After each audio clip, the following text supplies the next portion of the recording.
नमस्कार विद्यार्थी मित्रांनो, डायरेक्शन अकॅडमीच्या ऑनलाईन प्लॅटफॉर्मवर सर्वांचं स्वागत आहे.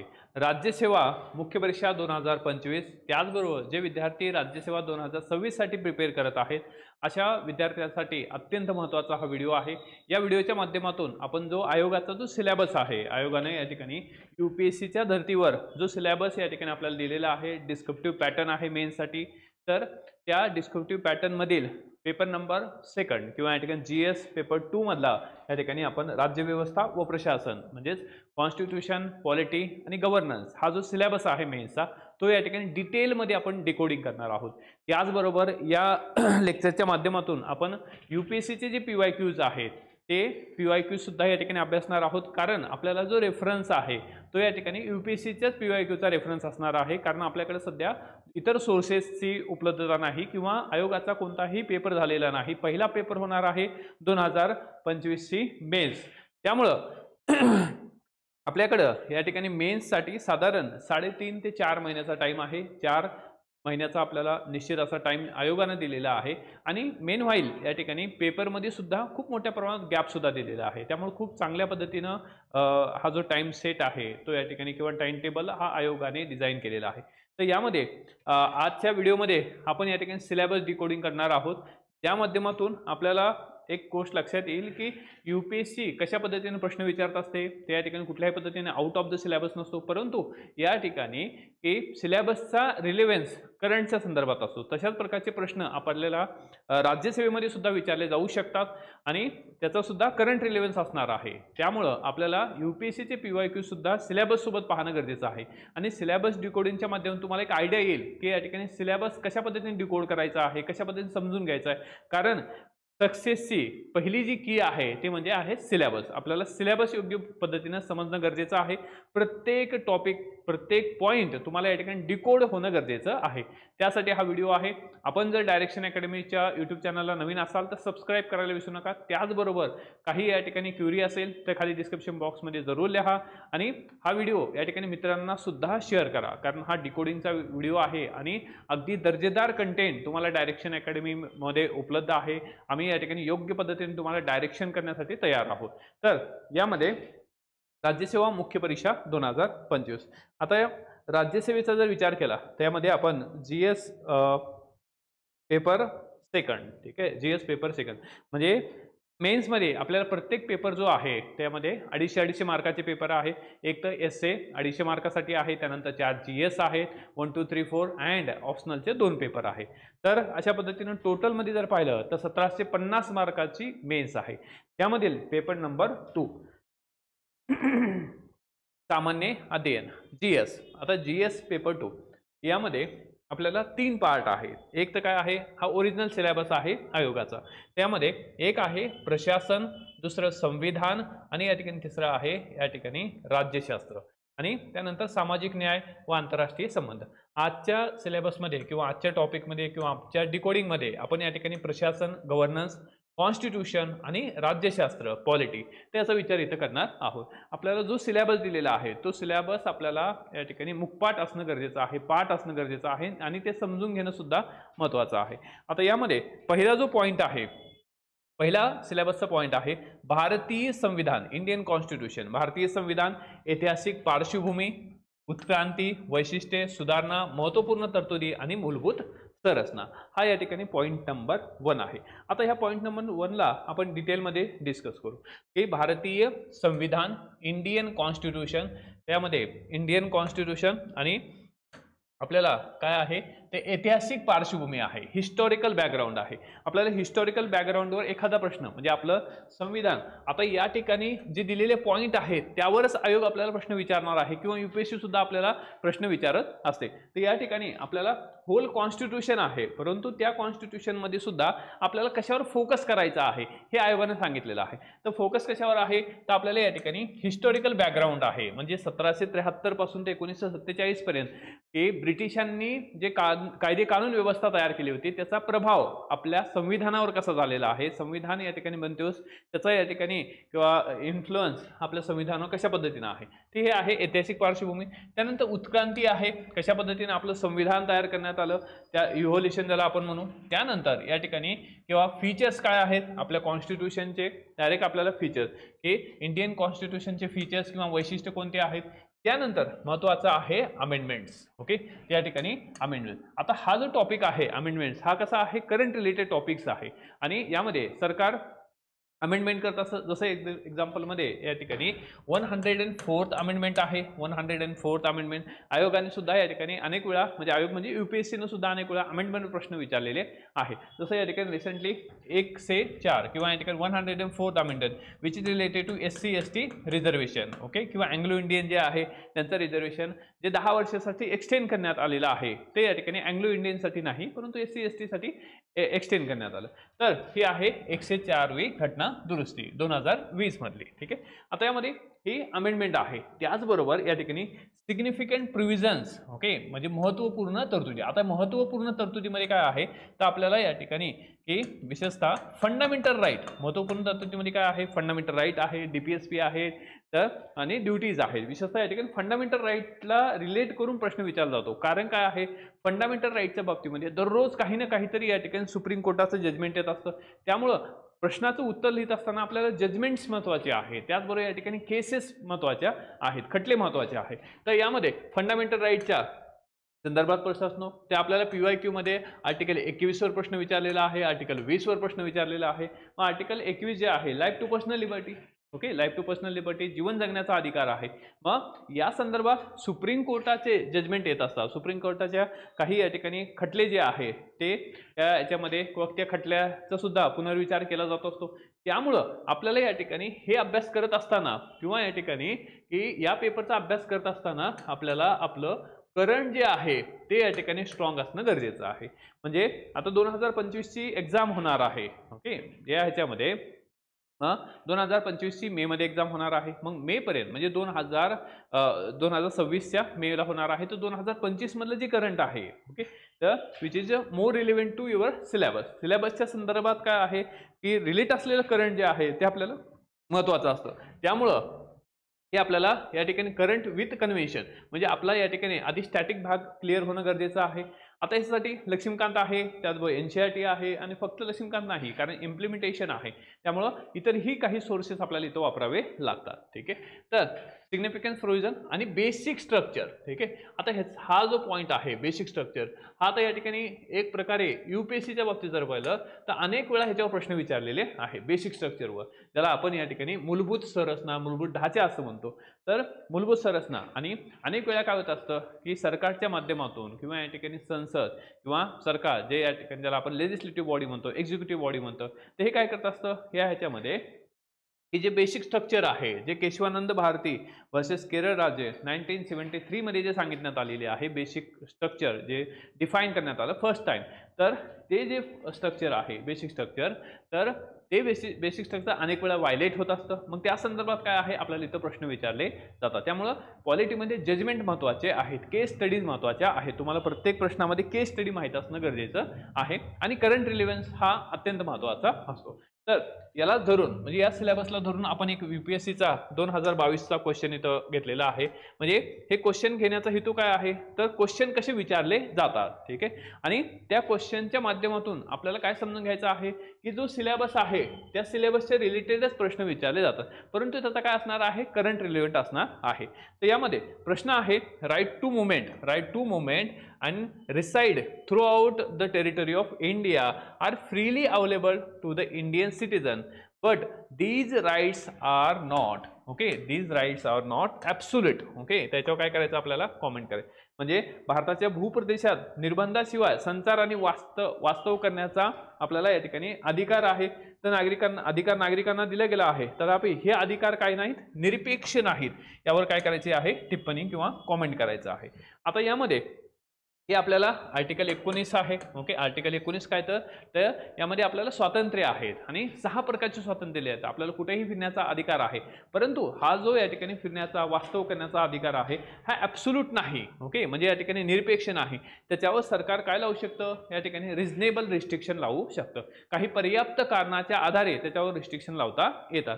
पण आता ह्याच्यावर काय आहे, या ठिकाणी आपल्याला काय करायचं आहे, कॉमेंट करायचं आहे, टिप्पणी करायची आहे. ठीक आहे, म्हणजे याचा अर्थ काय आहे, तर हा क्वेश्चन दाखवण्याचा हेतू काय आहे की सिलेबसच्या रिलेटेडच आपल्याला या ठिकाणी प्रश्न विचारले जातात, आउट ऑफ द सिलेबस नाही. म्हणजे याचा अर्थ हा जो भाग आहे हा काय आहे, अत्यंत महत्त्वपूर्ण तरतुदी. म्हणजे त्याचा अर्थ काय आहे, प्रश्न आहे फंडामेंटल राईटवर. ठीक आहे, कधी फंडामेंटल राईटवर आहे, कधी DPSPवर आहे. म्हणजे आपल्याला सिलेक्टिव्ह स्टडी करणं सुद्धा गरजेचं आहे. ठीक आहे, आता यामध्ये हा झाला पहिला टॉपिक, ज्या आधारावर या ठिकाणी आपल्याला डायरेक्ट अशा प्रकारचा प्रश्न विचारला गेलेला आहे. इव्हन राज्यसेवेमध्ये सुद्धा अशाच प्रकारचे प्रश्न विचारले जाऊ शकतात. आता सेकंड जो टॉपिक आहे, ओके, सेकंड जो टॉपिक आहे तो आपण इथं बघू. तर सेकंड टॉपिक आहे राज्य व संघ व राज्य. ठीक आहे, आता यामध्ये सेकंड जो टॉपिक आहे तो काय आहे, संघ व राज्य यांची कार्ये व जबाबदाऱ्या, संघ राज्य रचनेशी संबंधित प्रश्न, आव्हाने, स्थानिक पातळीवर अधिकार आणि या ठिकाणी वित्त व्यवस्था यांचे प्रदान आणि त्यातील आव्हाने आहे. आता आपण या ठिकाणी पाहू संघ व राज्य यांची कार्ये. आता यामध्ये की कार्ये व जबाबदाऱ्या, संघ राज्य रचनेशी संबंधित प्रश्न आणि आव्हाने. तर आपल्या ह्याच्यामध्ये आपण कशी व्यवस्था स्वीकारलेली आहे, संघ राज्य व्यवस्था आहे. म्हणजे याच्यामध्ये की इंटरस्टेट, ओके, या ह्याच्यामध्ये किंवा म्हणजे राज्याचे सेंटर सोबत जे काही संबंध आहे तर त्या संबंधावर या ठिकाणी आपल्याला प्रश्न विचारले जातात. आणि हे संबंध कसे आहेत, या ठिकाणी आपण स्ट्रक्चर कसं आहे, आपलं फेडरल स्ट्रक्चर आहे, संघ राज्य व्यवस्था आहे. आपण अमेरिकेकडून संघ राज्य व्यवस्था स्वीकारलेली आहे, परंतु अमेरिकेची संघ राज्य व्यवस्था आणि आपली संघ राज्य व्यवस्था याच्यात खूप मोठा फरक आहे. ठीक आहे, तर या ह्याच्यामध्ये संघ आणि व राज्य यांची कार्ये, जबाबदाऱ्या आणि संघ राज्य रचनेशी संबंधित आव्हाने. ठीक आहे, the functions and responsibilities the union and the state issue and challenges pretending to the federal structure. ठीक आहे, आता याच्यामध्ये सेंट्रल स्टेटच्या बाबतीमध्ये फेडरल आपण बऱ्याच वेळेस बघतो की याच्यामध्ये केंद्र सरकार आणि राज्य सरकार यामध्ये अनेक वेळा वाद आपल्याला दिसतात. सुप्रीम कोर्टात सुद्धा या ठिकाणी केंद्र आणि सरकारचे वाद जे आहे ते आपल्याला दिसतात. जसं एक्झाम्पलमध्ये तमिळनाडू सरकार आहे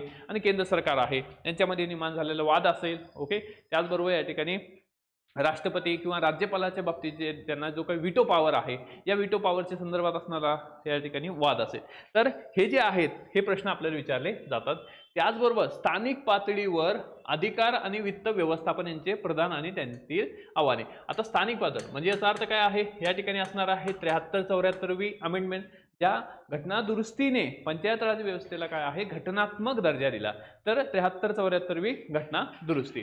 तर यामध्ये की devolution and power and finance up to the local level and challenges in. ठीक आहे, आता यामध्ये स्थानिक स्वराज्य संस्थेमध्ये किंवा स्थानिक स्वराज्य संस्थेला जे काही या ठिकाणी सरकारच्या मार्फत, केंद्र सरकारच्या मार्फत अनुदान दिलं जातं. त्याचबरोबर राज्य सरकारच्या बाबतीमध्ये सुद्धा राज्य वित्त आयोग असतो त्यामार्फत सुद्धा अनुदान दिलं जातं. तर या सगळ्या बाबी ज्या आहेत ते या ठिकाणी इथं महत्त्वाच्या आहेत. म्हणजे फेडरल स्ट्रक्चर जे आहे ते इथं डिफाईन करणं गरजेचं आहे. आता प्रश्न जो आहे, the local self government system in India has not prove to be effective instrument of governance. ठीक आहे, आता हे काय आहे, एक स्टेटमेंट आहे की भारतातील स्थानिक स्वराज्य संस्था प्रभावी शासकीय साधन म्हणून स्वतःची गुणवत्ता सिद्ध केलेली नाही. ठीक आहे, आता यामध्ये critically examine the statement and give your views to improve the situation. आता याच्यामध्ये काय आहे किंवा की आपल्याला याच्यामध्ये काय सुधारणा आपल्याला सुचवता येते, म्हणजे वे आउट्स काय आहे. ओके, तर भारतामधले जे लोकल सेल्फ गव्हर्नमेंट आहे किंवा स्थानिक स्वराज्य संस्था आहे ती या ठिकाणी त्या प्रमाणात प्रभावी शासक म्हणून या ठिकाणी काय आहे त्यांची गुणवत्ता सिद्ध करू शकले नाहीत. इफेक्टिव्ह या ठिकाणी instrument of governance, okay, effective instrument of governance म्हणून सिद्ध करू शकले नाहीत. तर या संदर्भात या ठिकाणी हे जे स्टेटमेंट आहे हे स्टेटमेंट आपल्याला काय करायचं आहे क्रिटिकली एक्झामाइन करायचं आहे. क्रिटिकली एक्झामाइन म्हणजे काय आहे, त्याचे काही मायनस पॉईंट असतील, काही प्लस पॉईंट असतील, ते आपल्याला इथं एक्झामाइन करायचं. त्याचबरोबर वे आउट सुद्धा आपल्याला द्यायचं आहे. म्हणजे क्रिटिकली आणि आपल्याला टीकात्मक वर्णन सुद्धा करायचं आहे किंवा एक्झामाइन करायचं आहे, ऑब्झर्व करायचं आहे आणि त्यानंतर आपल्याला त्याचे वे आउट सुद्धा द्यायचे आहेत. वे आउट म्हणजे काय आहे की तुम्ही कोणते इम्प्रूव्हमेंट किंवा कोणते उपाय सुचवणार. तर या सगळ्या ज्या बाबी आहे, आता हा प्रश्न सुद्धा काय आहे, करंट रिलेटेड होता.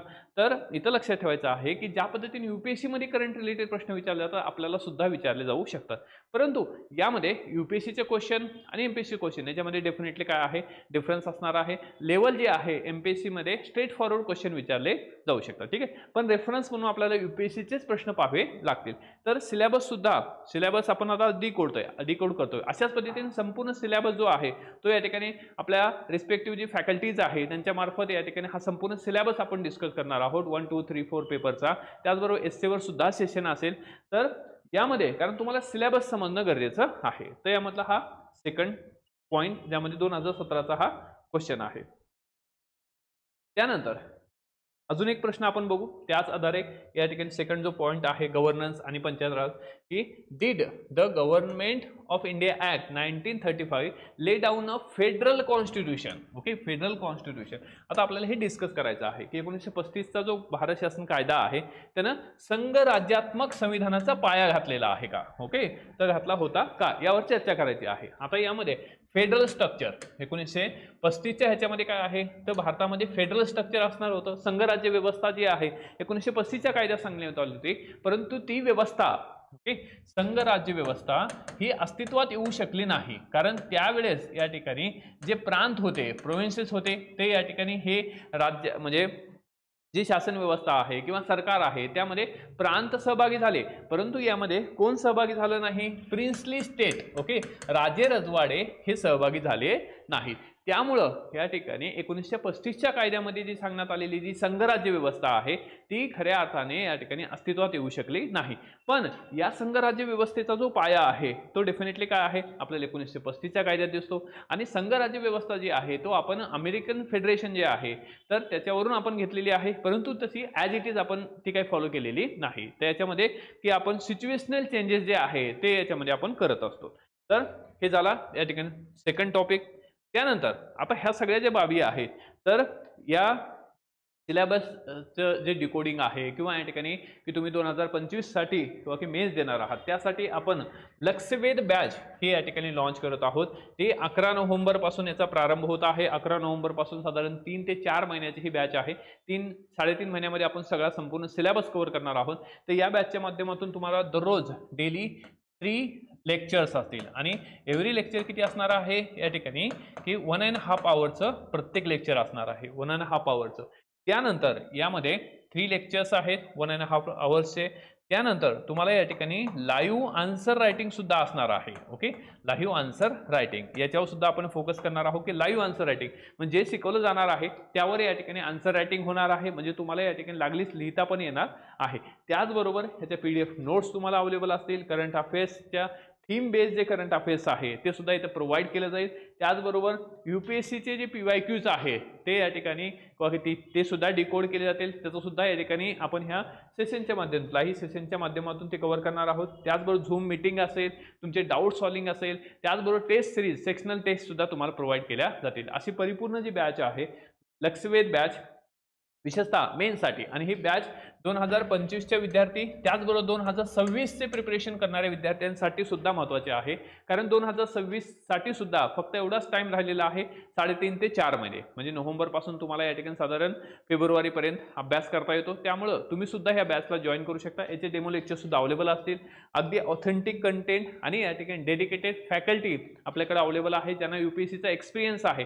असेच लोक तुम्हाला शिकवतील. त्यामुळं या ठिकाणी ह्या बॅच साठी इनरोल करण्यासाठी आपण डायरेक्शन अकॅडमीचं ॲप डाउनलोड करू शकता आणि 11 तारखेपासून या बॅचला प्रारंभ होणार. काही सेशन्स हे डेमो लेक्चर सुद्धा असतील. ठीक आहे. त्यानंतर आपण नेक्स्ट यामधला तिसरा जो पॉइंट आहे ठीक आहे आपण 2 पॉइंट इथे कव्हर केले. तिसरं की विविध अंगामधील अधिकारांची विभागणी, वाद निवारण यंत्रणा व संस्था. आता हा जो मुद्दा आहे हा सेपरेशन ऑफ पॉवरचा आहे.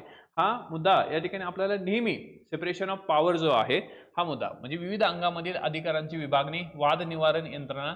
आता यामध्ये सेपरेशन ऑफ पॉवर जे आहे बिटवीन द व्हेरियस ऑर्गन्स, आता यामध्ये की विशेषतः ज्युडिशरी अँड एक्झिक्युटिव्ह यामध्ये काय आहे, सेपरेशन ऑफ पॉवर आहे. आर्टिकल 50 सांगतं की या ठिकाणी की आर्टिकल 50 काय सांगतं, सेपरेशन ऑफ पॉवर सांगतं. तर यामध्ये कशामध्ये सेपरेशन ऑफ पॉवर असणार आहे, त्यामध्ये ज्युडिशरी अँड यामध्ये एक्झिक्युटिव्ह जे आहे दे आर सेपरेट.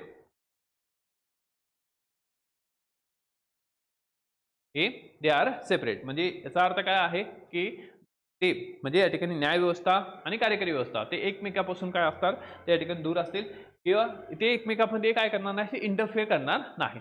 तर याच्या संदर्भात सुद्धा नेहमी काय आहे, पेपरमध्ये काही ना काहीतरी सुप्रीम कोर्टाचं जजमेंट असेल किंवा काही केसेस असतात, तर खटले असतात, ते आपल्याला या ठिकाणी दिसतात. तर separation of power between the various organs आणि त्यानंतर dispute redressal mechanism and institution. आता यामध्ये की या ह्याच्यामध्ये वाद निवारण जे यंत्रणा आहेत, ओके, तर ह्या वाद निवारण यंत्रणा आणि त्याचबरोबर दुसरा एक पॉईंट आपण ह्याला कनेक्ट केलेला आहे, तो म्हणजे काय आहे, न्यायपालिका. आता न्यायपालिका सुद्धा काय आहे, रिड्रेसल मेकॅनिझम आहे, ते एक प्रकारचं किंवा वाद निवारण यंत्रणा आहे. न्यायपालिका आणि त्यांचं संघटन आणि कार्य ह्याला आपण कनेक्ट केलेलं आहे. म्हणजे या ह्याच्यामध्ये पेपर 2 मध्ये काही सब्जेक्ट, काही टॉपिक असे आहेत की जे इंटरलिंक आहेत, ते एकमेकांसोबत तुम्हाला शिकवणं गरजेचं आहे. त्यामुळं यामध्ये आपण एक पर्टिक्युलर सिक्वेन्स ठेवलेला आहे. आयोगाचा सिक्वेन्स तर आहेच, परंतु त्याला सुद्धा आपण काय केलेलं, रिशफल केलेलं आहे. तर यामध्ये रिड्रेसल मेकॅनिझम ह्याच्यावर प्रश्न विचारला जातो. तर प्रश्न जो आहे एक्झाम्पलमध्ये की constitutionality, okay, constitutionally guaranteed judicial independence is a prerequisite of the democracy. आता एक कॉमेंट, ते घटनात्मक हमी असलेले न्यायिक स्वातंत्र्य हे लोकशाहीची पूर्वाट आहे. आता घटनात्मक हमी असलेले न्यायिक स्वातंत्र्य आपल्याला या ठिकाणी काय आहे, घटनेने आपल्याला स्वातंत्र्य दिलेले आहे आणि ते एक प्रकारचं काय आहे, घटनात्मक हमी असलेले कसे स्वातंत्र्य आहे आपल्याला, न्यायिक स्वातंत्र्य हे लोकशाहीची काय आहे, पूर्वाट आहे. म्हणजे आपल्याला या ठिकाणी न्यायिक स्वातंत्र्य असणं गरजेचं आहे. ओके, तर यावर काय आहे, आपल्याला टिप्पणी करायची आहे किंवा कॉमेंट करायची. 2023चाच क्वेश्चन आहे. तर हा क्वेश्चन या ठिकाणी या सेपरेशन ऑफ पॉवर वर विचारला गेलेला आहे. ठीक आहे, नेक्स्ट. त्याचबरोबर अजून एक प्रश्न आपण बघू ह्या टॉपिकवरचा, जो 2023चा आहे. The Supreme Court, okay, the Supreme Court of India keeps a check on arbitrary power, okay, arbitrary power of the parliament in amending constitution discuss critically. 2023चा प्रश्न आहे की भारतीय सर्वोच्च न्यायालय संविधानात सुधारणा करण्याच्या संसदेच्या मनमानी अधिकारावर नियंत्रण ठेवते. टीकात्मक म्हणजे संसद जे आहे ते या ठिकाणी कायदेमंडळ आहे. संसद ज्याला आपण कायदेमंडळ म्हणतो, त्यांचं काम आहे कायदे तयार करणे आणि कायद्याची अंमलबजावणी करणे, हे एक्झिक्युटिव्ह काम आहे. परंतु कायद्याची अंमलबजावणी करत असताना किंवा कायदा तयार करत असताना तो कायदा जर या ठिकाणी फंडामेंटल राईटच्या विरोधी गेला, तर त्या कायद्याला या ठिकाणी बाद करण्याचा अधिकार सुद्धा काय आहे, सर्वोच्च न्यायालयाला आहे. ठीक आहे, म्हणजे याचा अर्थ काय आहे की आपली जी संसद आहे ही या ठिकाणी पूर्ण अर्थाने सार्वभौम संस्था नाही, कारण त्याच्यावर नियंत्रण ठेवण्याचं काम कोण करतं, न्यायव्यवस्था करते. ठीक आहे, तर मग या ह्याचे एक प्रकारे काय आहे, संसदेचं जे काही आर्बिटरी पॉवर आहे, ओके, तर त्या आर्बिटरी पॉवरवर एक मेकॅनिझम आहे, कंट्रोल करण्याचं मेकॅनिझम आहे, ते कोणाकडे आहे, न्यायव्यवस्थेकडे आहे. ठीक आहे, तर हा जो पॉईंट आहे ह्याच्यावर काय आपल्याला टीकात्मक चर्चा करायची आहे, डिस्कस क्रिटिकली. ओके, म्हणजे आपल्याला या ठिकाणी ह्याचे काय पॉझिटिव्ह अँगल कोणता आहे, निगेटिव्ह अँगल कोणता आहे आणि या ठिकाणी किंवा की कन्क्लुजन. तर ह्या सगळ्या ज्या बाबी आहेत ह्या या ठिकाणी टॉपिक नंबर 3 किंवा या ठिकाणी तिसरा जो टॉपिक आहे. ओके, त्यानंतर नेक्स्ट पुढचा आपण इथं पाहू की भारतीय संविधान, ओके, भारतीय संविधानिक योजनेची इतर देशाची तुलना. आता यामध्ये कंपॅरिझन करायचं आहे आपल्याला. ओके, कंपॅरिझन काय करायचं आहे, भारतीय संविधानातील योजनेची इतर देशाची तुलना. आता यामध्ये की comparison with the Indian constitution scheme with that other countries. ठीक आहे, आता आपण या ठिकाणी अनेक देशाच्या संविधानाचा अभ्यास केला आणि त्यावरून आपलं संविधान तयार केलं. मग आपल्याला या ठिकाणी जसं की अनेक देश म्हणजे 56 पेक्षाही जास्त देशांचा आपण अभ्यास केलेला आहे, त्यावरून आपलं संविधान तयार केलं. म्हणजे याचा अर्थ काय आहे, 56 देशाचं संविधान, ओके, या ठिकाणी आपण कंपॅरिझन करायचं का भारतासोबत, तर नाही. ठीक आहे, काही सिलेक्टिव्ह. मग आता UPSC ज्या पद्धतीने आपल्याला काही प्रश्न म्हणजे UPSCचे जर तुम्ही PYQs पाहिले तर आपल्याला समजेल की या ठिकाणी रिपीटेडली काही क्वेश्चन जे आहे त्याच्यावर विचारले जातात. तर यामध्ये आपण जो आज टॉपिक पाहतोय, जो या ठिकाणी की एक पॉलिटी आहे, बरोबर, या ठिकाणी कॉन्स्टिट्यूशन आहे, पॉलिटी आहे आणि गव्हर्नन्स आहे. ठीक आहे, हा जो भाग आहे त्या ठिकाणी पॉलिटी, कॉन्स्टिट्यूशन आणि गव्हर्नन्स. तर पॉलिटी आणि कॉन्स्टिट्यूशन जर म्हटलं तर जवळपास या ठिकाणी 125 मार्कासाठी असतं.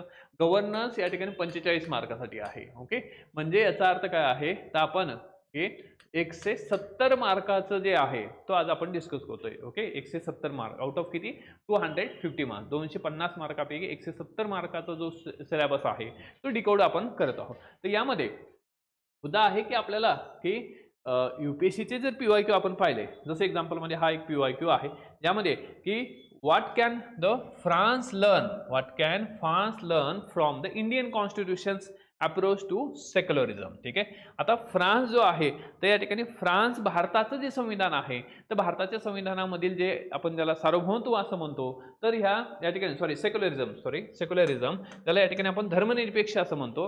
ओके, धर्मनिरपेक्षता, भारताची धर्मनिरपेक्षता, ह्याच्यावरून या ठिकाणी फ्रान्स काय की कोणते गुण घेऊ शकतो की भारतीय राज्यघटनेच्या धर्मनिरपेक्षता या दृष्टिकोनातून फ्रान्स काय शिकू शकतो. ठीक आहे, म्हणजे फ्रान्सला काय आपल्या धर्मनिरपेक्षतेमध्ये दिसतं. म्हणजे याचा अर्थ काय आहे, डायरेक्ट कंपॅरिझन आहे फ्रान्स आणि भारताचं संविधान. आणि त्या संदर्भात काय आहे, विशेष करून कशाच्या बाबतीमध्ये आहे, ती सेक्युलरिझमच्या बाबतीत आहे, धर्मनिरपेक्षतेच्या बाबतीत आहे. ठीक आहे, तर त्याचबरोबर काय आहे, आपल्याला 2-3 संविधानांचं कंपॅरिझन माहित पाहिजे. जसं या ठिकाणी एकदा USA विचारलेलं आहे, एकदा फ्रान्स विचारलेलं आहे, एकदा या ठिकाणी UK विचारलेलं आहे, ब्रिटन. ठीक आहे, हे 2 ते 3 जर संविधानाचं कंपॅरिझन आपल्याला माहित असेल, त्याच्या म्हणजे गेल्या वर्षीच्या 2024च्या पेपरमध्ये, याच्यामध्ये 2024च्या पेपरमध्ये त्यांनी यामधले भारतातलं सेक्युलरिझम आणि USAचं सेक्युलरिझम हे सुद्धा विचारलेलं आहे. ठीक आहे, तर यामध्ये कंपॅरिझन आहे, परंतु सगळ्याच देशाचं कंपॅरिझन आपल्याला करायची गरज नाही. सिलेबस आहे, सिलेबस डिकोड होणं गरजेचं आहे आणि टू द पॉईंट आपल्याला अभ्यास करायचा आहे. टू द पॉईंट जर केला तर 3.5-4 महिन्यामध्ये हा सगळा सिलेबस कव्हर होऊ शकतो. परंतु जर टू द पॉईंट नाही केला तर याचा कितीही व्हास्ट सिलेबस आपल्याला दिसायला लागतो. ठीक आहे, तर हा झाला 4 नंबरचा पॉईंट. त्यानंतर 5th नंबरचा जो पॉईंट आहे, ओके, 5 नंबरचा जो पॉईंट आहे तो आपल्याला या ठिकाणी संसद आणि राज्य विधिमंडळ. आता पार्लमेंट आणि या ठिकाणी किंवा की ज्याला संसद आणि राज्य विधिमंडळ आहे, तर याच्या बाबतीमध्ये संसदेची रचना किंवा राज्य विधिमंडळ म्हणजे या ठिकाणी विधानसभा, विधान परिषद आणि त्याची रचना काय आहे, संरचना कशी आहे, त्यांचं फंक्शन, कार्यप्रणाली कसं आहे, त्यांचं कामकाज कसं चालतं, त्यांना या ठिकाणी अधिकार कसे आहेत, MP असतील, MLA असतील त्यांचे अधिकार, त्याचबरोबर त्यांचे विशेष अधिकार काय आहेत आणि यापासून या ठिकाणी उद्भवणारे प्रश्न, त्यांना विशेष अधिकार पण आहेत आणि त्यापासून उद्भवणारे प्रश्न कोणते आहेत यावर आपल्याला या ठिकाणी प्रश्न विचारले जातात.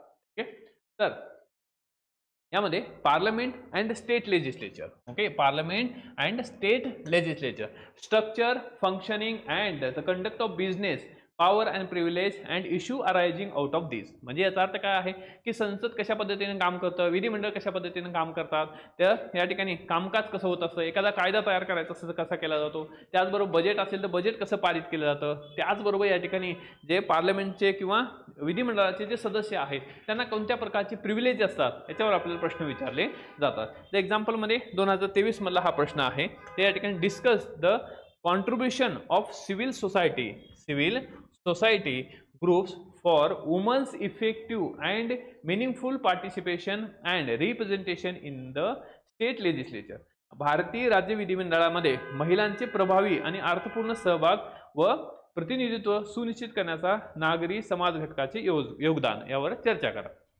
तर हा जो प्रश्न आहे या ठिकाणी की यामध्ये प्रश्न आहे सिव्हिल सोसायटी आणि कशाच्या बाबतीत आहे, या ठिकाणी विधिमंडळाच्या बाबतीत आहे, स्टेट लेजिस्लेचरच्या बाबतीमध्ये आहे की स्टेट लेजिस्लेचरमध्ये महिलांचा सहभाग कसा आहे. इव्हन या ठिकाणी पार्लमेंटमध्ये स्टेट लेजिस्लेचरमध्ये काय करण्यात आलेलं आहे, 33% रिझर्वेशन करण्यात आलेलं आहे. ओके, महिलांना 33% रिझर्वेशन, पण ते अजून लागू करण्यात आलेलं नाही. तर या संदर्भात म्हणजे याचा अर्थ काय आहे की यामध्ये या बाबतीमध्ये जर करंट रिलेव्हंट म्हणजे 2025चा आपण पेपर देणार आहोत, तर 2025चा पेपर आहे जो 26 मध्ये आपण देणार आहोत, तर 2025 मध्ये या सिलेबसच्या रिलेटेड, या टॉपिकच्या रिलेटेड जे करंट आहे ते आपल्याला माहीत असणं गरजेचं आहे. आपल्याला सिंपल प्रश्न असेल परंतु करंट रिलेटेडच प्रश्न असणार आहे. ठीक आहे, त्यामुळे बेसिक अंडरस्टँडिंग विथ या ठिकाणी आपल्याला करंट जे आहे ते माहीत असणं गरजेचं आहे. नेक्स्ट त्यामधलाच याच्यामध्ये अजून एक प्रश्न बघू आपण की discuss the role of vice president. Okay, discuss the role of vice president. आपल्याला संसद म्हटलेलं आहे. ओके, त्यामध्ये की संसद आणि राज्य विधिमंडळ, त्यामध्ये discuss the role of vice president of India as a chairman. Okay, as a chairman of Rajya Sabha. आता यामध्ये आपल्याला डिस्कस करायचं आहे. ठीक आहे, डिस्कस करायची आहे, चर्चा करायची आहे. तर राज्यसभेचा जो अध्यक्ष आहे म्हणून भारताच्या उपराष्ट्रपतीच्या भूमिकेवर चर्चा करायची आहे. आता हा प्रश्न जो आहे हा आज सुद्धा रिलेव्हंट आहे. हा UPSCचा PYQ आहे, कारण यावर्षीच उपराष्ट्रपती जे आहेत त्यांची निवड करण्यात आली. मग उपराष्ट्रपतीची कशा पद्धतीने निवड केली जाते, निवडणूक प्रक्रिया कशी आहे, त्याचबरोबर त्यांचा रोल काय आहे. ओके, तर यामध्ये त्यांचा रोल जो आहे हा इम्पॉर्टंट आहे. काय रोल आहे, त्या ठिकाणी vice president at the chairman of Rajya Sabha. ठीक आहे, राज्यसभेचे ते चेअरमन असतात. तर या संदर्भात आपल्याला प्रश्न विचारला गेला. म्हणजे यावर्षी सुद्धा हा प्रश्न जो आहे तो आपल्याला राज्यसेवेमध्ये सुद्धा रिफ्लेक्ट होऊ शकतो. म्हणजे या प्रोग्रामच्या माध्यमातून जे आपण लक्षवेध प्रोग्राम आपण लॉन्च करतो, या प्रोग्रामच्या माध्यमातून आपण काय करणार आहोत, जे वर्षभराचं पॉलिटीच्या रिलेटेड किंवा प्रत्येक सब्जेक्ट प्रत्येक या ठिकाणी पेपरच्या रिलेटेड, ओके, GST जे सिलेबस आहे त्या रिलेटेड असणारे जे टॉपिक आहे ते सुद्धा आपण तुम्हाला कव्हर करून देणार आहोत. म्हणजे प्रत्येक अँगलनं, मल्टी अँगलनं किंवा प्रत्येक अँगलनं या ठिकाणी प्रत्येक सिलेबस हा सिलेबसमधला प्रत्येक पॉईंट आपण कव्हर करण्याचा प्रयत्न करणार आहोत. ठीक आहे, तर हा या ठिकाणी 5 नंबरचा. त्यानंतर 6 नंबर जो आहे, ठीक आहे, 6 नंबर आपल्याला या ठिकाणी कार्यपालिका आहे. ओके, कार्यपालिका म्हणजे या ठिकाणी एक्झिक्युटिव्ह आहेत. ओके, तर यामध्ये दुसरा आहे न्यायपालिका यांची रचना. आता कार्यपालिका म्हणजे काय आहे, कार्यकारी अधिकारी आहे, राष्ट्रपती आहेत, उपराष्ट्रपती आहेत, पंतप्रधान आहेत, काउन्सिल ऑफ मिनिस्टर आहे आणि अटॉर्नी जनरल आहे. तर हे जे आहे हे कार्यकारी अधिकारी आहेत. ओके, कार्यपालिका आहे. त्यानंतर न्यायपालिका आहे. ओके, न्यायपालिका यांचे रचना आणि संघटन आणि कार्य. ओके, त्यामध्ये ज्युडिशरी आहे. आता हा जो टॉपिक आहे हा आपण या ठिकाणी वरती काय केलेला आहे, कव्हर अप केलेला आहे. ठीक आहे, म्हणजे हा टॉपिक जो आहे रिड्रेसल मेकॅनिझम जे आहे, वाद निवारण यंत्रणा जे आहे ह्याच्यासोबत आपण करंट म्हणजे कलेक्ट केलेला आहे. म्हणजे याचा अर्थ काय आहे, हा टॉपिक या टॉपिकला कनेक्ट करून आपल्याला अभ्यास करणं गरजेचा असतो. ठीक आहे, त्यानंतर सरकारची मंत्रालये, विभाग, दबाव गट. ओके, प्रेशर ग्रुप जो आहे दबाव गट. ठीक आहे, आणि या ठिकाणी अनौपचारिक औपचारिक संघ आणि त्याची राज्य व्यवस्थेमधील भूमिका. यामध्ये एक महत्त्वाचा आहे दबाव गट जो आहे. ओके, प्रेशर ग्रुप आहे. आता प्रेशर ग्रुप जर पाहिलं तर या ठिकाणी तसा टॉपिक हा सोशल जस्टिसचा आहे. प्रेशर ग्रुप जो आहे तो या ठिकाणी एक पार्टी नसते किंवा पक्ष नसतो. जसं या ठिकाणी किसान सभा आहे, तर हा काय आहे, एक प्रकारचा काय आहे, प्रेशर ग्रुप आहे. तो सरकारवर प्रेशर आणण्याचा प्रयत्न करतो आणि त्या माध्यमातून सरकारच्या ज्या योजना आहेत जर त्या चुकीच्या असतील त्यावर सरकारवर प्रेशर आणणे आणि त्या प्रेशरच्या माध्यमातून त्या योजना योग्य पद्धतीने तयार करून घेणे किंवा या ठिकाणी चेंज करायला लावणे, हे काम आहे दबाव गटचं. आणि दबाव गट जो आहे तो या ठिकाणी एक प्रकारे कार्यपालिकेवर नियंत्रण ठेवण्याचं काम करतो. ठीक आहे, तर यामध्ये आपण the structure organisation and functioning of the executive and judiciary. Okay, judiciary कशाचं आहे या ठिकाणी की स्ट्रक्चर अँड ऑर्गनायझेशन फंक्शन. आता आपल्याला स्ट्रक्चर, ऑर्गनायझेशन अँड फंक्शन कशाचं, एक्झिक्युटिव्ह, त्याचबरोबर ज्युडिशरी आणि ministers and department of the government, pressure groups, formal informal associations and their role in the polity. Okay, तर यामध्ये राज्यव्यवस्थेमध्ये किंवा की जे सरकारी मंत्रालय आहेत, औपचारिक अनौपचारिक काही संघटना असतील, त्याचबरोबर दबाव गट असतील, त्यांचा रोल कसा आहे. ओके, यावर आपल्याला प्रश्न विचारतो. जसं एक्झाम्पलमध्ये ते हा प्रश्न आहे, to what extent. Okay, to what extent in your view. Okay, in your view. Okay, the parliament is able to ensure accountability of the executive in India.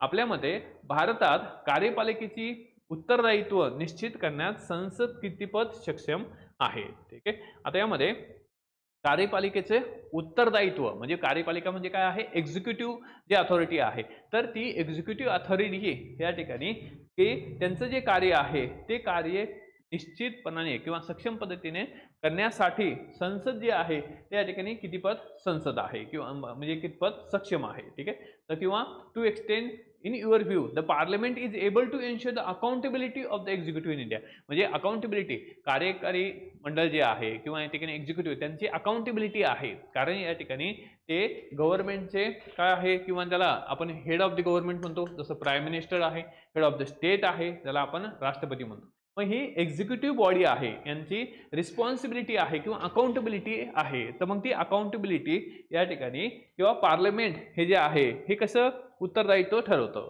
तर यामध्ये जसं हे सरकार जे आहे किंवा या ठिकाणी सरकार किंवा मंत्रिमंडळ जे आहे हे कशाला जबाबदार असतं, तर यामध्ये लोकसभेला जबाबदार असतं. ठीक आहे. तर या सगळ्या बाबी ज्या आहेत हे या ठिकाणी ह्या आपल्या सिलेबसच्या संदर्भात आहे, त्यामुळे आपल्याला सिलेबस माहीत असला पाहिजे. सिलेबसला धरूनच पॉईंट किंवा आपल्याला प्रश्न विचारले जातात. नेक्स्ट 7 आपल्याला या ठिकाणी पुढचा जो भाग आहे तो आहे ह्याच्यामध्ये स्थानिक स्वराज्य संस्था. आता स्थानिक स्वराज्य संस्थेच्या बाबतीत जर पाहिलं तर local self government. Okay, local self government. आता याच्या अगोदर सुद्धा या ठिकाणी एक पॉईंट आहे जो आपण पाहिलं 73-74वी घटना दुरुस्ती, तर त्याच्या संदर्भात हा कनेक्ट करता येणारा पॉईंट आहे. लोकल सेल्फ गव्हर्नमेंट आहे, पंचायत राज व्यवस्था, त्यामध्ये 73-74वी घटना दुरुस्ती आहे. तर यामध्ये the state, okay, the state in India seems reluctant to empower urban local bodies both functionally as well as financially. Comment 2023चा प्रश्न आहे. भारतातील राज्य शहरी स्थानिक संस्थांना कार्यात्मक तसेच आर्थिकदृष्ट्या सक्षम बनविण्यास अनिच्छुक असल्याचे दिसते, यावर टिप्पणी करा. आता हा जो प्रश्न आहे हा या ठिकाणी काय आहे की आपल्याला थोडा अनालिटिकल बेस क्वेश्चन आहे आणि मेन्स मधले जे क्वेश्चन आहेत हे कशावर असतात की थिंकिंग बेस. म्हणजे या प्रश्नाच्या माध्यमातून आपल्याला काय करायचं आहे, आपली थिंकिंग जी आहे, विचार करण्याची जी क्षमता आहे ती वाढवायची आहे. त्यामुळं तुम्हाला न्यूजपेपर वाचणं असेल, त्याचबरोबर या ठिकाणी पुस्तक वाचल्यानंतर रिकॉल करणे, रिव्हिजन करणे, तर त्याचबरोबर त्याच्यावर विचार करणे, थिंकिंग, कारण थिंकिंगवरच आपल्याला या ठिकाणी हे सगळं, कारण संपूर्ण देशामध्ये किंवा संपूर्ण महाराष्ट्रामध्ये आपण राज्यसेवेच्या बाबतीत जर पाहिलं तर महाराष्ट्रामध्ये सगळ्यांकडे काय आहेत, सेम सोर्सेस असणार आहेत. ठीक आहे, सेम जरी सोर्सेस असले, जसं लक्ष्मीकांत आहे, सगळ्याकडे सेम पुस्तक आहे, तरी सुद्धा या ठिकाणी सगळ्यांना सेम मार्क येतात का, नाही. तर यामध्ये तुमच्याकडे सोर्सेस किती आहेत, रिसोर्सेस किती आहेत, यापेक्षा तुम्ही त्याच्यावर या ठिकाणी किती काम करता, ओके, त्याचं आउटकम कसं प्रोड्यूस करता, रिप्रोड्यूस करता, यावर सगळ्या गोष्टी ठरणार आहेत. म्हणजे तुम्हाला फ्लोचार्ट बनवता आलं पाहिजे, त्याचबरोबर या ठिकाणी विविध सोर्सेस म्हणून तुमच्या स्वतःच्या नोट्स तयार करता आल्या पाहिजे, कारण ओन नोट्स ह्या गरजेच्या आहेत. कारण शेवटच्या टप्प्यामध्ये जेव्हा आपल्याला एसए झाल्यानंतर आपल्याला गॅप आहे, त्यानंतर जीएस झाल्यानंतर परत गॅप आहे, या गॅपमध्ये तुम्हाला या ठिकाणी काय आहे, तो तुम्ही केलेले जे नोट्स आहे ते आपल्याला शेवटच्या क्षणाला काय आहे, फास्ट त्याचं रिकॉल रिव्हिजन करता येतं. त्यामुळे स्वतःच्या नोट्स सुद्धा बनवणं गरजेचं आहे. ठीक आहे, तर हा 7 नंबरचा पॉईंट झाला. त्यानंतर हे आपण लक्षवेध जी बॅच आहे ते 11 नोव्हेंबर पासून सुरू करत आहोत. अत्यंत दर्जेदार कंटेंट आणि या ठिकाणी कंटेंटवरच आपण फोकस करणार आहोत. जे यूपीएससीचे PIQ आहे त्याचा रिलेव्हन्स कसा आहे, कोणते प्रश्न विचारले जाऊ शकतात, प्रेडिक्टेबिलिटी काय आहे, ओके, तर किंवा या ठिकाणी आपल्याला त्याचे प्रिडिक्शन सुद्धा करता येणार आहे. त्याचं PDF नोट्स असतील, झूम मीटिंग असेल, परिपूर्ण अशी जी बॅच आहे ती या ठिकाणी आपण 11 नोव्हेंबर पासून लॉन्च करत आहोत. अगदी माफक शुल्क असणार आहे, इन्स्टॉलमेंटमध्ये सुद्धा तुम्ही या ठिकाणी फी पे करू शकता. इव्हन या ठिकाणी काही डेमो लेक्चर सुद्धा अवेलेबल असतील. तर यामध्ये 11 नोव्हेंबर पासून ही बॅच आपण लॉन्च करतोय. ओके, त्यानंतर पुढचा जो मुद्दा आहे, तो पुढचा जो पॉईंट आहे आपला तो पाहू आपण. तो म्हणजे काय आहे की यामध्ये की स्थानिक स्वराज्य संस्था झालं, त्यानंतर आहे की लोकप्रतिनिधित्व, ओके, लोकप्रतिनिधित्व अधिनियम ची ठळक वैशिष्ट्ये, RPA. Okay, RPA, representation of peoples act 1951. आता ह्याच्यावर डायरेक्ट आपल्याला प्रश्न विचारले जातात, स्ट्रेट फॉरवर्ड क्वेश्चन असतात. The silent feature of the representation of peoples act. तर सायलेंट फीचर्स म्हटलेलं आहे, तुम्हाला डायरेक्ट प्रश्न विचारतील या ठिकाणी लोकप्रतिनिधी अधिनियमाची ठळक वैशिष्ट्ये स्पष्ट करा. ठीक आहे, राज्यसेवेला. आता ठळक वैशिष्ट्य स्पष्ट करा म्हणजे काय आहे, आपल्याला या ठिकाणी 5-7 वैशिष्ट्य माहीत पाहिजे, फ्लो चार्टमध्ये आपल्याला ते लिहिता येतं. ओके, तर यामध्ये प्रश्न विचारलेला आहे. ओके, प्रश्न काय आहे, on what grounds a peoples representative can be disqualify under the representation of peoples act 1955. म्हणजे यामध्ये की कोणते ग्राउंड्स आहेत की ज्या आधारे एखाद्या व्यक्तीला डिस्क्वालिफाय केले जातं. म्हणजे जर इलेक्शनच्या काळामध्ये जर एखाद्या व्यक्तीने काय केलेलं आहे, पैसे वाटप केलेलं आहे किंवा इलेक्शनच्या काळामध्ये गिल्टी सिद्ध झालेला आहे. ओके, तर त्या ह्याच्यामध्ये काय आहे की हे ग्राउंड्स असतात डिस्क्वालिफिकेशनचे. ठीक आहे. And also mention the remedies available to such person against this disqualification. Okay, म्हणजे लोकप्रतिनिधी कायदा 1951 अंतर्गत लोकप्रतिनिधीला कोणत्या आधारावर अपात्र ठरवले जाऊ शकते आणि अशा व्यक्तीला त्याच्या अपात्रतेविरुद्ध उपलब्ध असलेल्या उपायांचा देखील उल्लेख करा. म्हणजे या ठिकाणी की ह्याचे वे आउट्स काय आहे, एखाद्या व्यक्तीला डिस्क्वालिफाय केलं तर यामध्ये की त्याचा पुढचा पर्याय काय आहे किंवा त्याला या ठिकाणी कोणत्या रेमेडीज अवेलेबल आहेत. तर डायरेक्ट प्रश्न आपल्याला इथं विचारले जातात. त्यानंतर 9 नंबरचा जो टॉपिक आहे तो आपण इथं कव्हर करू. 9 नंबरच्या टॉपिकमध्ये यामध्ये 9 नंबरचा जो टॉपिक आहे तो आपल्याला या ठिकाणी हे विविध क्षेत्रातील 9 नंबर. आता यामध्ये 9 नंबरचा जो भाग आहे त्यामध्ये आहे या ठिकाणी की आपल्याला विविध संविधानिक पदांच्या नियुक्त्या. ठीक आहे, तर विविध संविधानिक पदाच्या नियुक्त्या. ओके, त्यामध्ये कॉन्स्टिट्यूशनल ज्या बॉडीज आहेत त्यानंतर विविध संविधानिक मंडळाचे अधिकार व कार्य व जबाबदाऱ्या. ओके, तर हा जो टॉपिक आहे तर त्याचबरोबर याच्यामध्ये सेकंड टॉपिक सुद्धा आपण याला कनेक्ट केलेला आहे. तो म्हणजे काय आहे, यामध्ये हे 2 टॉपिक जे आहेत, दुसरा सेकंड वैधानिक नियामक व विविध अर्धन्यायिक मंडळे. ठीक आहे, विविध अर्धन्यायिक मंडळे. तर आता हे जे 2 पॉइंट आहेत ते आपण इथं पाहू. ठीक आहे, आता यामध्ये विविध संविधानिक पदाच्या नियुक्त्या, विविध संविधानिक मंडळे, अधिकार व त्यांचे कार्य व जबाबदाऱ्या. ठीक आहे, यामध्ये ज्या कॉन्स्टिट्यूशनल बॉडीज आहेत, मग इलेक्शन कमिशन असेल, UPSC असेल. ओके, तर या ज्या कॉन्स्टिट्यूशनल बॉडीज आहेत त्यांचं या ठिकाणी की अधिकार व कार्य आणि त्यांच्या रिस्पॉन्सिबिलिटीज काय आहेत. त्याचबरोबर या ठिकाणी की स्टॅच्युटरी बॉडी काय आहे, त्याचबरोबर या ठिकाणी रेग्युलेटरी बॉडी काय आहे आणि या ठिकाणी क्वासी ज्युडिशरी बॉडी काय आहे. ओके, या ठिकाणी स्टॅच्युटरी, रेग्युलेटरी आणि व्हेरियस क्वासी ज्युडिशरी बॉडी अर्धन्यायिक मंडळे काय आहे. तर यावर आपल्याला या ठिकाणी की प्रश्न विचारला जातो. तर जसं 2022चा हा प्रश्न आहे, 2022 मध्ये UPSC मध्ये विचारलेला, discuss the role of election commission. ठीक आहे, discuss the role of election commission of India in the light of the evolution of the model code of conduct. Okay, तर आदर्श आचारसंहितेच्या विकासाच्या पार्श्वभूमीवर भारतीय निवडणूक आयोगाच्या भूमिकेवर चर्चा करा. आता आदर्श आचारसंहिता म्हणजे काय आहे ते माहित असायला पाहिजे. त्याचबरोबर हा जो टॉपिक आहे इलेक्शन कमिशन हा टॉपिक का विचारण्यात आला, कारण ह्याच्यामध्ये की 2022 त्यावेळेस या ठिकाणी इलेक्शन होत होते. त्याचबरोबर सध्या सुद्धा काय आहे इलेक्शन्स आहेत. त्याचबरोबर इलेक्शन आयोग किंवा या ठिकाणी केंद्रीय निवडणूक आयोग जो आहे तो सध्या डिस्प्यूटमध्ये आहे. ओके, तर त्यामुळं याच्यावर आपल्याला डायरेक्ट प्रश्न विचारले जाऊ शकतात. ठीक आहे, त्यामधलाच हा एक प्रश्न आहे. त्यानंतर यामध्ये म्हणजे ही वन ऑफ द काय आहे कॉन्स्टिट्यूशनल बॉडी आहे. UPSC सुद्धा काय आहे कॉन्स्टिट्यूशनल बॉडी आहे, त्यावर सुद्धा प्रश्न विचारले जाऊ शकतात. ठीक आहे, नेक्स्ट. आता यामध्ये आतापर्यंत जे झालं ते या ठिकाणी आपण काय बघितलेलं आहे, कॉन्स्टिट्यूशन अँड पॉलिटी. म्हणजे कॉन्स्टिट्यूशन आणि पॉलिटी जे आपण 9 भागमध्ये किंवा 9 पार्टमध्ये डिवाइड केलेलं आहे. याची PDF सुद्धा तुम्हाला डायरेक्शन अकॅडमीच्या टेलिग्राम चॅनलवर आपण टाकू ॲज इट इज. म्हणजे तुम्हाला पण आयडिया येईल की अरे कॉन्स्टिट्यूशन आणि पॉलिटी जो भाग आहे तो या ठिकाणी 9 टॉपिक पर्यंत आहे आणि हा आहे आपल्याला 125 मार्कासाठी. ओके, 125 मार्कासाठी हे विचारलं जातं. ओके, आणि दुसरा जो भाग आहे तो आहे आता गव्हर्नन्सचा. गव्हर्नन्स साधारण आपल्याला 40 ते 45 मार्कासाठी विचारलं जातं गव्हर्नन्स. ठीक आहे, आणि गव्हर्नन्स मध्ये काय आहे या ठिकाणी ई गव्हर्नन्स आहे. जसं या ठिकाणी प्रशासन आहे. ओके, ॲडमिनिस्ट्रेशन आहे. तर ॲडमिनिस्ट्रेशन असेल तर त्यामध्ये काय आहे या ठिकाणी पारदर्शकता व उत्तरदायित्व आहे. ई प्रशासन आहे. ठीक आहे, the important aspect of governance, transparency and accountability. म्हणजे प्रशासन कसं असलं पाहिजे या ठिकाणी ट्रान्सपरन्सी असली पाहिजे, अकाउंटेबिलिटी असली पाहिजे. ओके, म्हणजे या ठिकाणी कलेक्टर असेल, तहसीलदार असेल तर प्रत्येकाची काय आहे अकाउंटेबिलिटी आहे, त्यांची या ठिकाणी काय आहे जबाबदारी आहे किंवा उत्तरदायित्व आहे. त्याचबरोबर ई प्रशासन आहे. ओके, विविध आपल्याला जे कागदपत्र आहे डॉक्युमेंट पाहिजे असेल तर आपल्याला काय मिळतं या ठिकाणी ई च्या आधारे उपलब्ध होतात.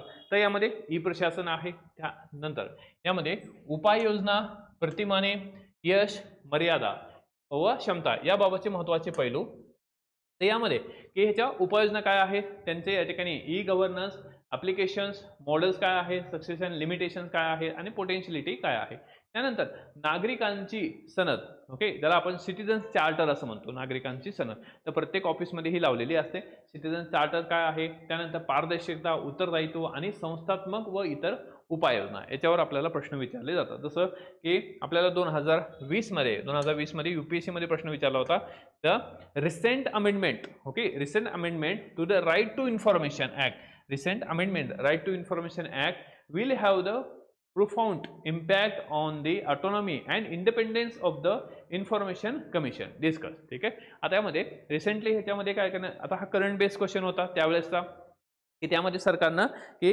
या इन्फॉर्मेशन कमिशनच्या किंवा या ठिकाणी RTI मध्ये चेंज करण्यात आला होता, दुरुस्ती करण्यात आली होती.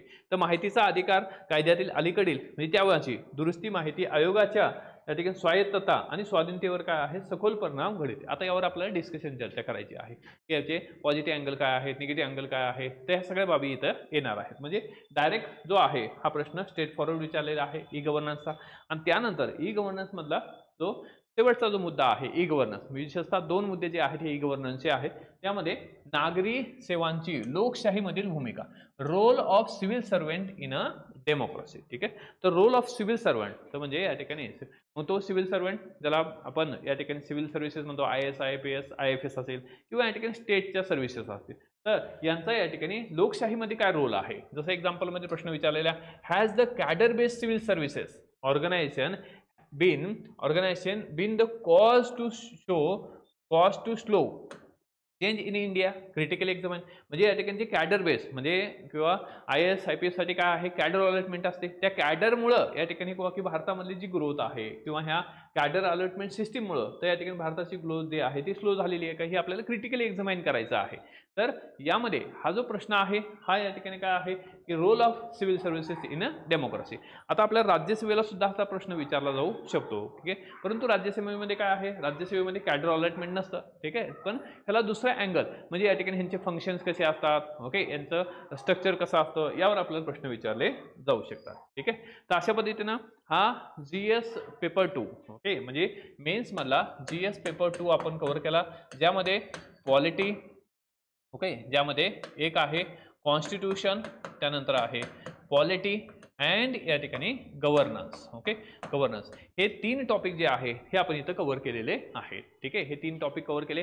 त्याचबरोबर ह्याच्यामधला सोशल जस्टिस एक आहे आणि तो दुसऱ्या लेक्चरमध्ये आपण कव्हर करू. सोशल जस्टिस आहे आणि त्यानंतर इंटरनॅशनल रिलेशन्स आहे. ठीक आहे. सोशल जस्टिस साधारण या ठिकाणी आपल्याला 35 ते 40 मार्कासाठी तो सुद्धा विचारला जातो. म्हणजे ओव्हरऑल या ह्याच्यामध्ये 250 पैकी 200 मार्क जे आहे ते या ठिकाणी polity, constitution, governance and social जस्टिसवर आहेत. ओके, तर हे 200 मार्क आणि राहिलेले 50 मार्क जे आहेत हे इंटरनॅशनल रिलेशन्सवर असतात. तर आपल्याला आधी सर्वात महत्त्वाचं सक्सेस किंवा की जे आहे सक्सेसमधली ती म्हणजे आहे सिलेबस. आपल्याला सिलेबस व्यवस्थित समजून घेणं गरजेचं आहे. प्रत्येक पॉईंट या ठिकाणी माहीत असणं गरजेचं आहे. कारण आयोग आपल्याला स्ट्रेट फॉरवर्ड पण प्रश्न विचारतं किंवा या ठिकाणी फिरून पण प्रश्न विचारतं. त्याचबरोबर प्रत्येक टॉपिकवर काही करंट आहे का हे सुद्धा आपल्याला पाहणं गरजेचं आहे. यासाठी आपण या ठिकाणी ही लक्षवेध बॅच, डेडिकेटेड असे लक्षवेध बॅच 11 नोव्हेंबर पासून लॉन्च करत आहोत. म्हणजे 9 नोव्हेंबरला तुमची परीक्षा आहे, त्यानंतर 11 नोव्हेंबर जे विद्यार्थी 2025 ची मेन्स देणार आहेत किंवा 2026 साठी प्रिपेअर करत आहे, या दोघांसाठी अत्यंत दर्जेदार, अत्यंत महत्त्वाची अशी ऑनलाईन बॅच ही अवेलेबल आहे. ऑफलाईन बॅचेस सुद्धा आपल्याकडे अवेलेबल आहेत. ऑफलाईन ॲट छत्रपती संभाजीनगरला ऑफलाईन म्हणजे डेडिकेटेड असे एकमेव अकॅडमी आहे जी राज्यसेवा आणि UPSC साठी आपण स्पेशल बॅच घेत असतो ऑफलाईन ॲट छत्रपती संभाजीनगर. ठीक आहे. तर तुम्ही ऑफलाईनला सुद्धा येऊ शकता आणि या लक्षवेधसाठी ही स्पेशल डेडिकेटेड असे ऑनलाईन बॅच असणार आहे. जे विद्यार्थी 25-26 साठी प्रिपेअर करताय त्यांच्यासाठी ही या ठिकाणी बॅच असणार, लाईव्ह प्लस रेकॉर्डेड बॅच. तर यासाठी आपल्याला डायरेक्शन अकॅडमीचं ॲप प्ले स्टोअरला जाऊन डाउनलोड करायचं आहे. त्यानंतर या ठिकाणी की तुम्हाला त्यामध्ये सर्व इन्फॉर्मेशन अवेलेबल आहे. त्याचबरोबर याची जी PDF आहे किंवा इतर जे माहिती आहे ही डायरेक्शन अकॅडमीच्या आपल्या टेलिग्राम चॅनलवर उपलब्ध असते. त्यामुळं टेलिग्राम चॅनल सुद्धा जॉईन करा आणि मित्रांना या ठिकाणी हा व्हिडिओ शेअर करायला विसरू नका. तुम्हाला जर आवडला असेल, डिकोडिंग समजलं असेल तर निश्चित तुम्ही या ठिकाणी लाईक आणि शेअर करायला विसरू नका. कॉमेंट सुद्धा जरूर लिहा, कारण तुमचं कॉमेंट म्हणजे एक प्रकारचं टॉनिक असतं आमच्यासाठी. ठीक आहे. थँक्यू. All the best. जय हिंद.